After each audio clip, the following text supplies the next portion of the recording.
Здравствуйте, мои дорогие подписчики и гости канала! Сегодня я хочу попробовать простегать тот поролон, который я показывала в одном из предыдущих видео. Напомню, толщина его полсантиметра, и он с двух сторон проклеен трикотажной тканью. В качестве основы я возьму мебельную хлопчатобумажную ткань, вот с таким красивым узором. Я эту ткань привезла из Турции. Она достаточно плотная. И стягать я буду по узору, то есть выстегивать уже имеющийся узор. Ну, вот так, да, таким образом.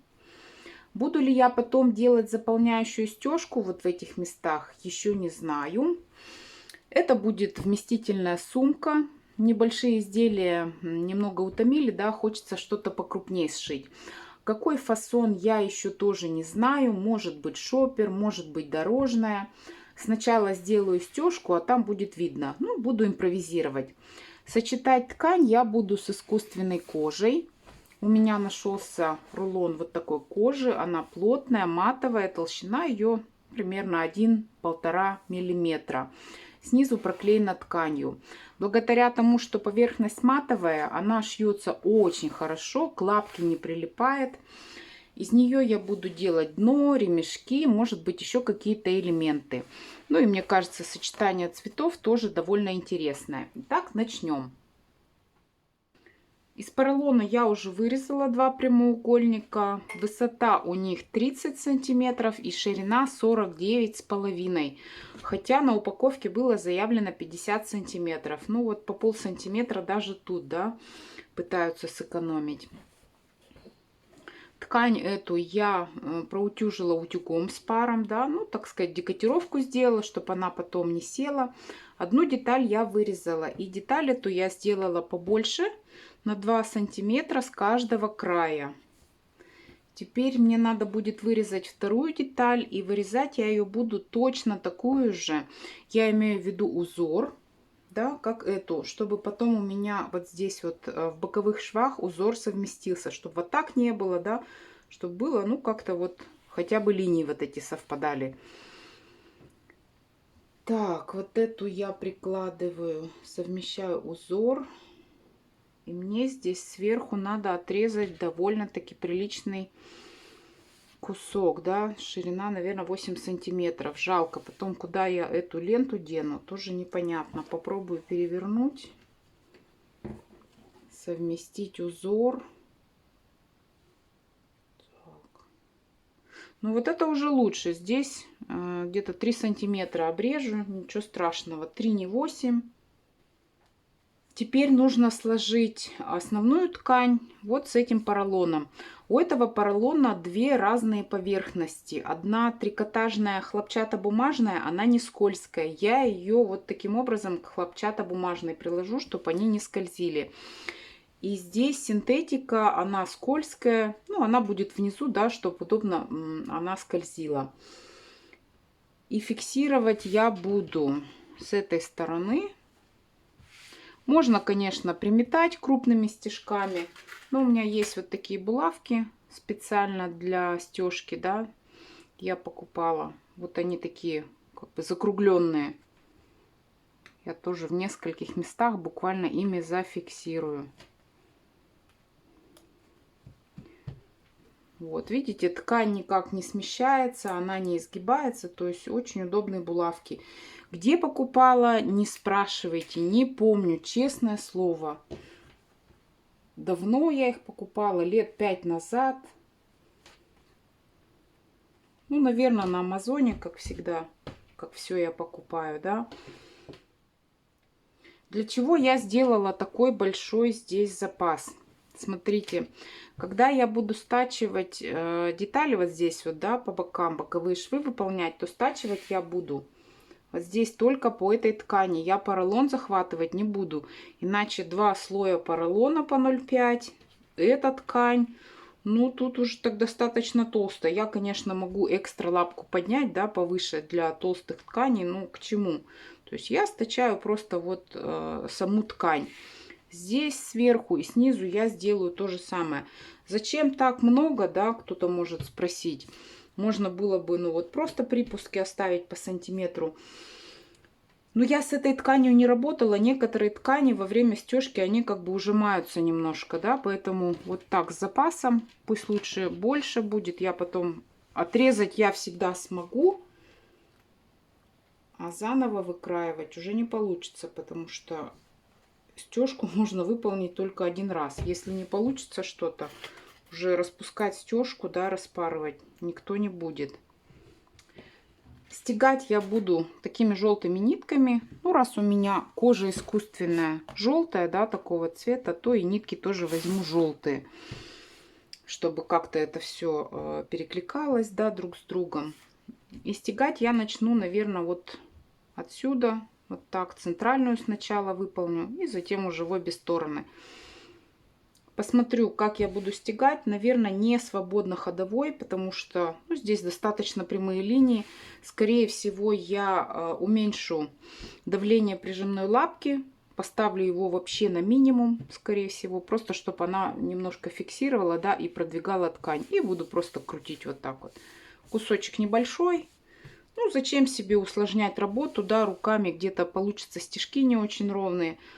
Все-таки прямые линии. Хочется, чтобы строчка тоже была ровненькая и стежочки все были одинаковые. Первый ряд я простегала, вот эти вот большие фигуры, да, и теперь начну дальше двигаться от центра к краям, то есть вот таким образом, да, и дальше вот эти вот так вот, от центра и к краям. С обратной стороны выглядит, конечно, интереснее, чем с лицевой. Ну, посмотрим, какой будет эффект, когда все будет выстегано. Сначала сделаю вот эти большие, да, фигуры, а потом уже вот эти вот маленькие. Я остановилась, чтобы показать, что стегать нужно от самого края этой ткани. Не от края поролона, а от края ткани. Для чего? Для того, чтобы, ну, когда потом будет выполняться подгиб, да, или как-то втачиваться что-то, здесь молния, чтобы не было здесь вот конца строчки, да, чтобы она не прерывалась, как будто это однородное такое полотно.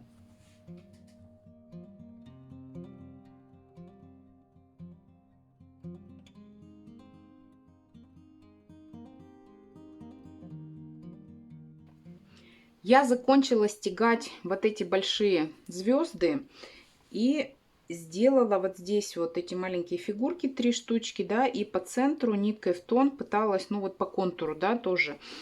И этим результатом я вообще недовольна, потому что здесь все стало мелко, все прижалось и никаких выпуклостей не стало. Просто вот ткань, да, с какими-то строчками здесь, ну, получилась какая-то ерунда, да, так вот, если по-русски говоря. Я, конечно, вот это вот уберу, вот это вот, да, то, что я сделала в центре, и вот эти 3 и оставлю вот так, как есть.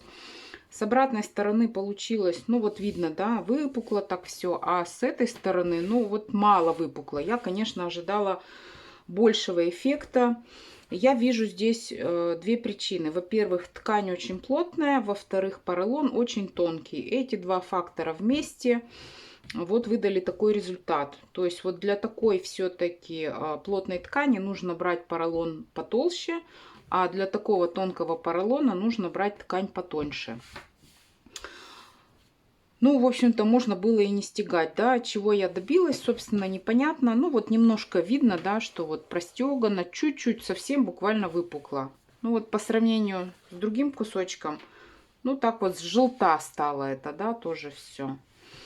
В общем, вот это я все сейчас уберу, вот эти вот пробы, которые сделала, и оставлю так. И буду делать вторую сторону.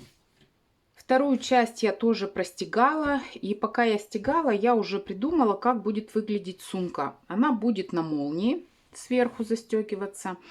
Молнию синюю я не нашла, но у меня оказалась вот такая желтая. Она вот почти в тон этой кожи, и она с двумя собачками. Вот такая молния.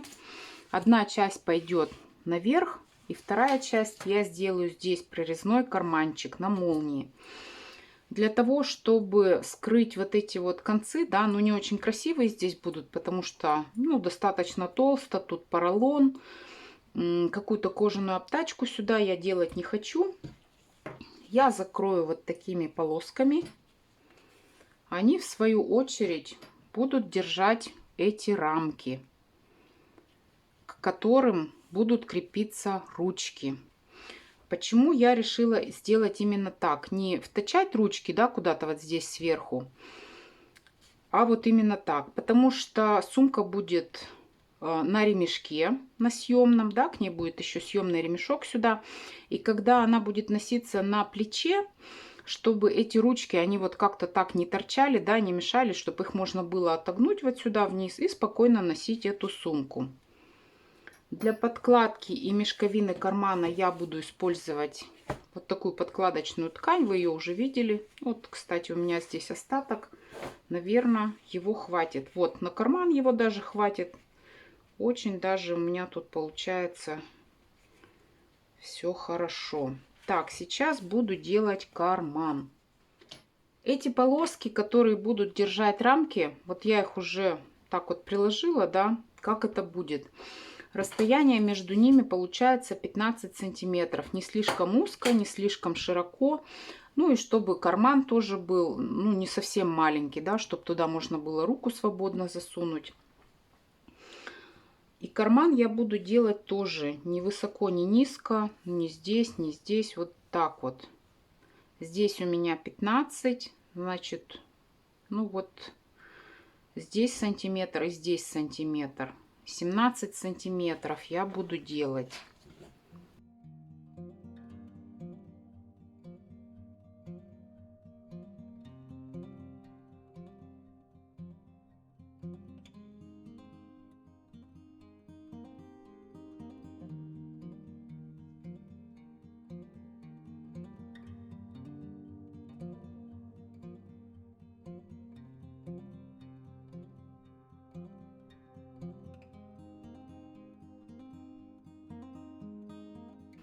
Здесь вот толсто получается. Мне придется здесь выметать, да, вот эти края подогнуть и приметать.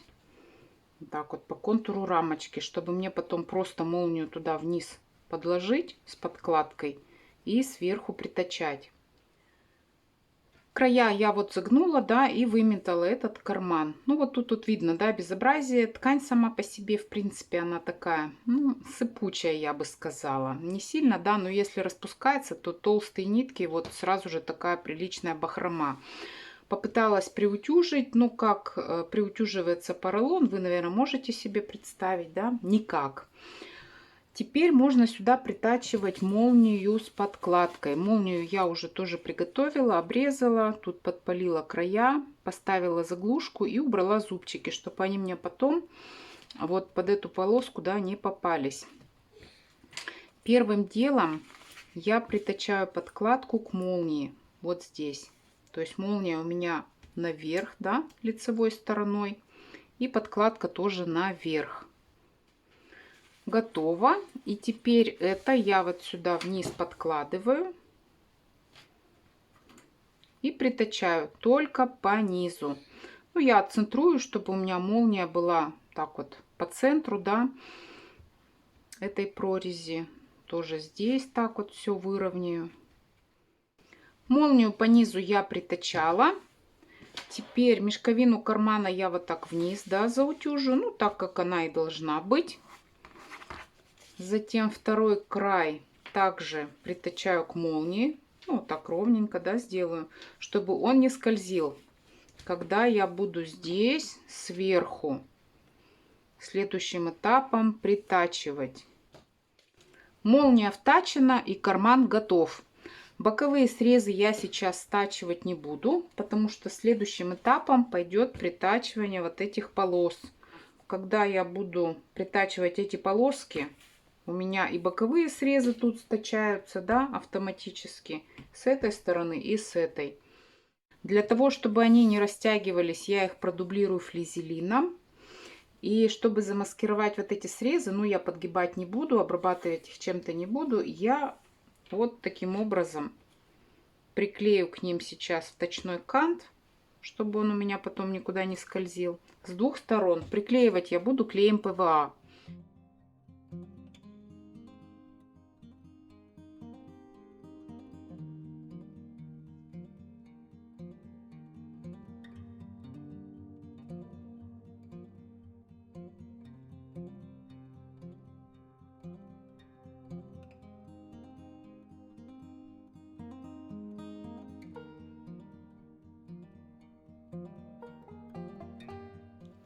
Полоски высохли, и теперь их можно сюда притачивать, но не сразу. Смотрите, когда я надену вот эту рамку, загну вот так, да, и буду притачивать, скажем, отсюда пойду, так, и вниз, то у меня здесь строчка будет, а вот здесь вот, да, строчки не будет. Поэтому я сейчас выполню 2 строчки, вот до сюда примерно, да. Закрепки здесь я делать не буду, выведу нитки на обратную сторону, завяжу узелки.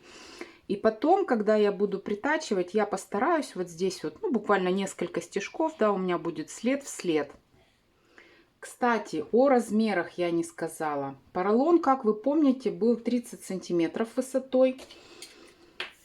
А эта вся заготовка сейчас 33,5. Полоски я такой же длины сделала. И загибать я буду, ну, вот так примерно, да, чтобы у меня сверху, вот здесь вот будет молния втачиваться, оставалось буквально 3-4 сантиметра. Вы можете чуть пониже или чуть повыше, ну, совсем вот низко делать, конечно, не стоит. Полоски притачены, и получилось очень даже удачно вот с этим кантом. Эта строчка, она утопила туда кожу, и срезов этих здесь не видно. То есть вот так вот кантик лег, и очень даже мне нравится результат. И я, честно говоря, рада, что мне такая идея пришла в голову. Ну, идея, конечно, не моя, может быть, я где-то и видела раньше. То, что я ее здесь применила. Также спереди все аккуратненько, достаточно ровно. Карман здесь вот такой вот получился. Вместительный достаточно, ну вот до сюда, да, вот так вот у меня рука туда вошла. И я уже выкроила еще одну деталь. Это будет часть передней стенки сумки, дно и часть задней стенки сумки. То есть вот так вот я притачаю сейчас, да, здесь. И с другой стороны то же самое.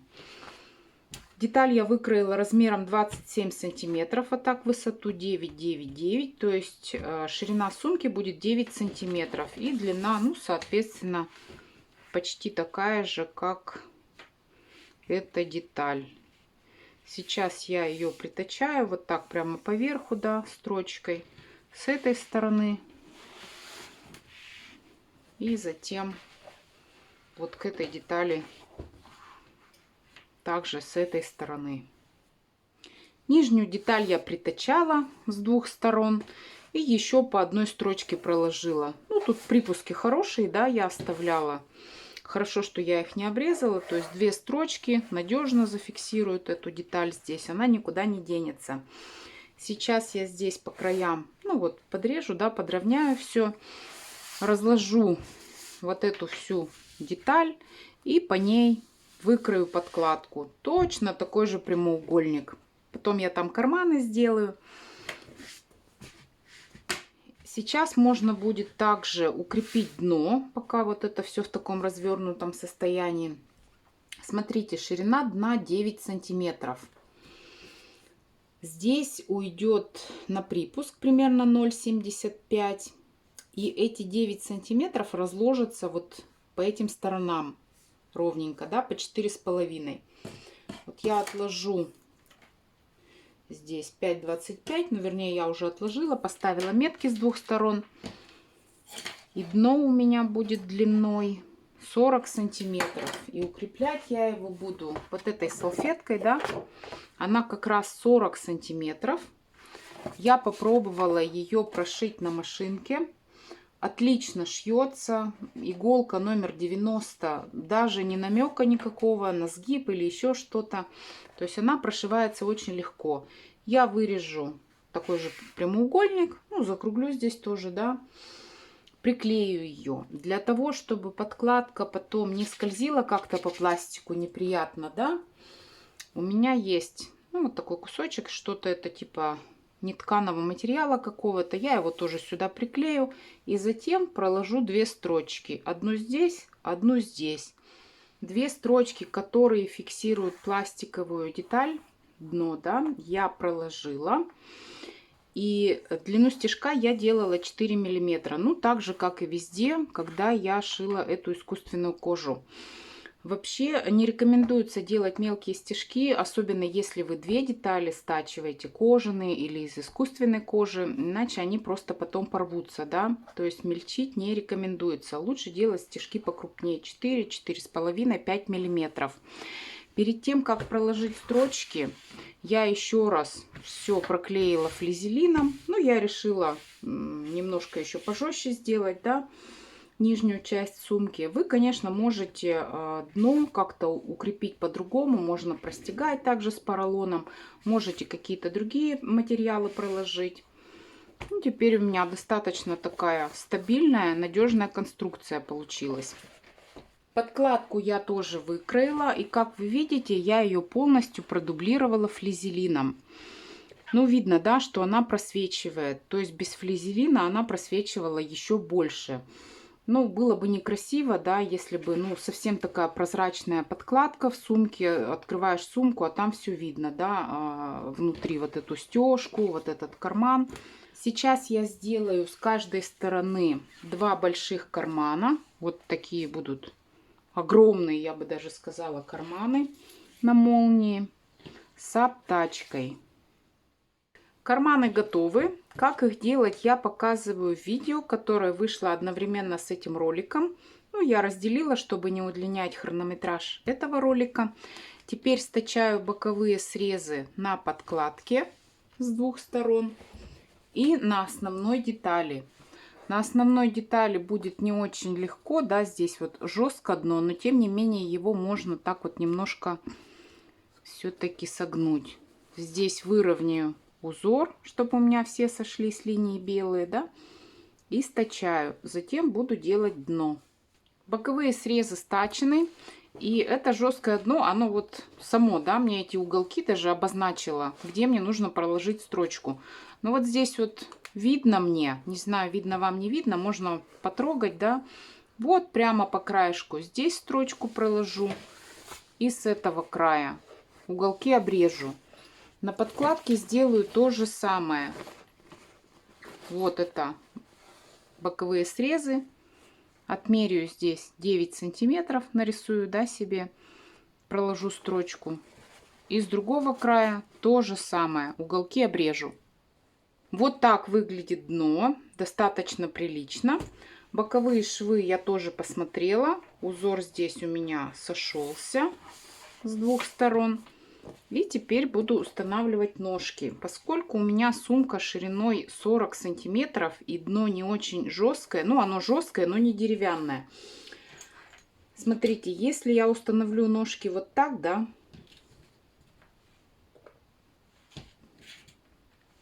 то дно может прогибаться, и смысл этих ножек теряется. Я их установлю, скажем, вот так, да, чтобы избежать того, что, ну, вот эта часть, она будет как-то об пол, да, задевать, пачкаться и так далее.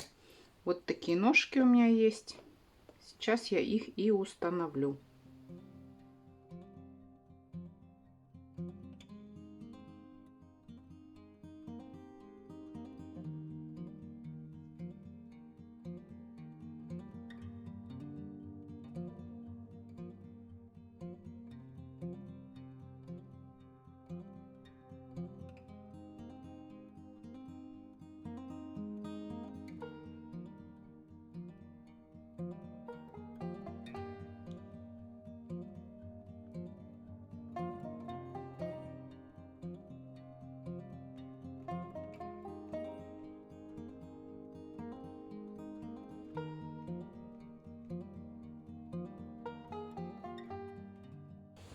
Ножки установлены.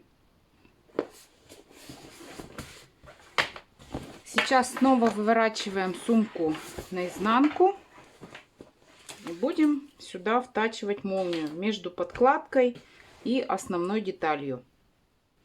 Первым делом я притачаю молнию к подкладке. И отступать я буду от боковых швов 1,5 сантиметра в каждую сторону. У меня молния 3 сантиметра. Я поделю на 2, это будет 1,5. Зачем я так делаю, потом будет понятно по ходу видео. То есть вот так вот ее притачаю. И здесь тоже не дойду 1,5 сантиметра до этого бокового шва. С другой стороны сделаю то же самое. Молния притачена с двух сторон. Строчка проложена на расстоянии 0,5 от края молнии. Подкладку я уже тоже вывернула. И хотела было это все дело туда внутрь разместить, совместить срезы и притачать поверху, да. Но опять вспомнила про одну вещь. У меня сегодня что-то вот совсем как-то в облаках я витаю. Я хотела здесь установить заклепки.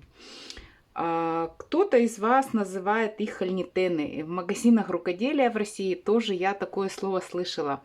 На самом деле это слово немецкое и произносится оно хольнитен. Когда я слышу хольнитены, ну, немножко забавно, да, поэтому маленькие вот эти штучки я предпочитаю называть на русском языке заклепки. Сейчас я их сюда и установлю. Заклепки я поставила, и смотрите, что я натворила. Когда я пробивала дырочки, у меня вот эта вот подложка, да, соскользнула, и я стукнула прямо по мату. Жалко, конечно, ему 4 месяцев нет, но ничего страшного. Теперь буду смотреть на этот след и вспоминать, как я шила эту сумку. Да, голова дырявая, сегодня все из рук валится, но тем не менее хочу шить. Мне нравится то, что я вижу, то, что получается, да, останавливаться я не буду. Сейчас подкладку вместе с молнией помещаю внутрь сумки, совмещаю боковые срезы. И срезы, смотрите, я их заутюживала специально таким образом, чтобы на подкладке у меня в одну сторону, а на основной детали на другую. Совмещу срезы все ровненько и притачаю. Срезы я стачала верхние, да. И смотрите, здесь я оставляла достаточно большой припуск. Для чего? Для того, чтобы у меня потом эти припуски, они все вот сюда улеглись, да, не на поролон, а вот в эту часть и заполнили вот этот вот участок, да, который поролоном не был захвачен. Когда я выверну, у меня получается примерно одинаковая толщина, что в этом месте, что в этом месте. Но если бы был поролон полностью, да, то, ну, здесь прокладывать строчку было бы уже достаточно проблематично. А так, в принципе, легко. Сейчас выверну и проложу здесь строчку по краю, отступая, скажем, 2-3 миллиметра. Прежде чем прокладывать строчку, покажу еще раз. Вот я сумку вывернула. Вот так это получается. Здесь можно приметать, можно приутюжить, да, все это аккуратненько. И строчку я буду отсюда прокладывать, отступая от бокового шва 1,5 сантиметра. И вот так по кругу до сюда, не доходя 1,5 сантиметра. Строчка выполнена. И сейчас я буду формировать объем сумки сверху. Вот так я ее сложу. Точно так же, как мы складываем, когда делаем дно. И я выкроила вот две такие детали. Одну я продела в полукольцо, чтобы показать. Вот так это будет. Вот. И к этому полукольцу будет крепиться съемный ремешок на карабине. Для того, чтобы эти детали не растягивались, как-то не порвались, я их укрепила дублерином. Не флизелином даже, а дублерином. Сами детали и дублерин у меня выкроены по долевой нити, то есть они не растягиваются. Ну, так же, как и все остальные детали сумки, все по долевой я кроила. Сейчас я приклею к этим деталям вточной кант, вот так вот, да, по кругу, если можно так выразиться. Когда клей высохнет, я его притачаю и покажу, что дальше. Если вы заметили, я очень много деталей склеиваю между собой. Для чего я это делаю? Особенно при работе с кожей или с искусственной кожей. Вообще, к коже или к искусственной коже какие-то детали приметывать не получится, да? Оставлять проколы иглой, ну, некрасиво. Вот. А если во время стачивания, втачивания, да, вот эта косая бейка, ну, в моем сейчас случае, как-то сместится, то второй раз проложить строчку уже не получится, потому что, ну, понятно, да, что останутся проколы, и они никуда не денутся. Будет некрасиво. Поэтому я фиксирую детали между собой, чтобы во время стачивания, притачивания, втачивания и так далее избежать вот таких казусов. Что и вам советую делать. Крепления для ремешков готовы. Когда я прокладывала эту строчку и эту, которая фиксирует полукольцо, я не делала закрепки. Я выводила нитки на обратную сторону, завязывала узелки и хвостики прятала. Вот так получилось. И теперь это можно пришивать к сумке. Здесь я ниткой зафиксировала, ну, чтобы все время не выправлять. Вот так вот прикладываю. Здесь вот туда, да, прямо к этой строчке. И пришью. И пришивать я буду вручную, начиная вот от этой строчки, вот так вот, да, по краю и до сюда.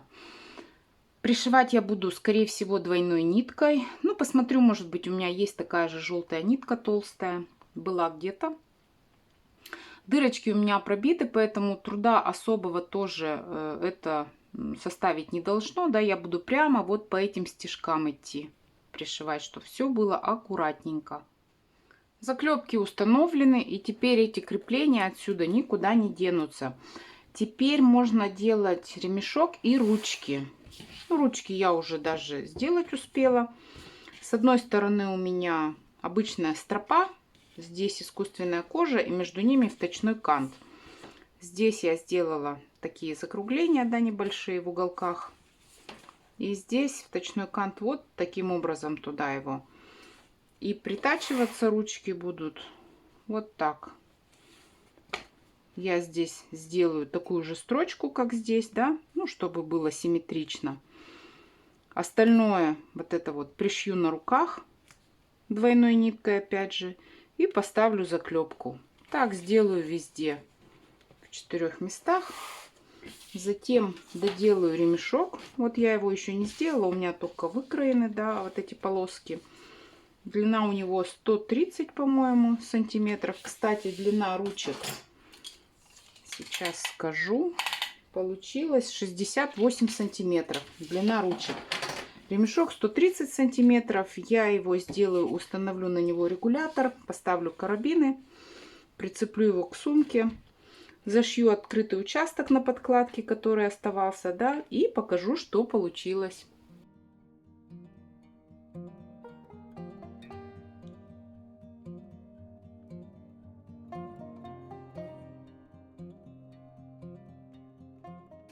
Ремешок готов, и посмотрите, как ровно выполнены строчки от края, да, я имею в виду. Вообще они получились везде ровно, на всех деталях, где я втачивала кант. Все это благодаря вот такой лапке специальной для притачивания канта. Вот если видно, я вот так вот на синем попытаюсь, да, внизу есть желобок, вдоль которого проходит кант. И иголку можно регулировать вправо-влево, да, двигать в зависимости от того, как далеко от края вы хотите прокладывать строчку. Эту лапку я приобрела на всякий случай пару недель назад, и чему очень рада. Сумка готова, и еще раз покажу вблизи, что получилось. Все надежно проклеено, прошито, везде поставлены заклепки, да, везде на ремешках, на всех креплениях. То есть все надежно зафиксировано, что-то оторваться не должно. Ручки в готовом виде получились 60 сантиметров, то есть эту сумку можно носить не только в руках, но и на плече, на этих ручках, а также на ремешке. Здесь карманчик, вот до сюда он идет. Внутри 2 больших кармана, я бы даже сказала огромных кармана. И размером сумка получилась 48 на 39. И дно еще 9 сантиметров. Вы уж извините меня, пожалуйста, если я заговаривалась, да, ну, в эти 2 дня как-то я, честно говоря, себя не очень чувствую. Голова у меня как-то не на месте, я несколько рассеяна. Руки тоже вот фиолетовые. Сейчас еще все клеем измазала. Наверное, давление. И выгляжу я тоже не очень, поэтому я показывать себя не буду. Сейчас что-то в эту сумку положу, надену ее на манекен и покажу, как бы она выглядела на человеке. Вот такая получилась хорошая, вместительная, большая сумка. Как мне кажется, сочетание цветов тоже очень удачное. И еще раз, извините, простите, если что-то упустила. Не стесняйтесь, задавайте вопросы. На вопросы я все отвечаю. Если вам нравится то, что я делаю, подписывайтесь на мой канал, пишите комментарии, ставьте лайки. Буду очень рада. Всем желаю хорошего настроения. До свидания.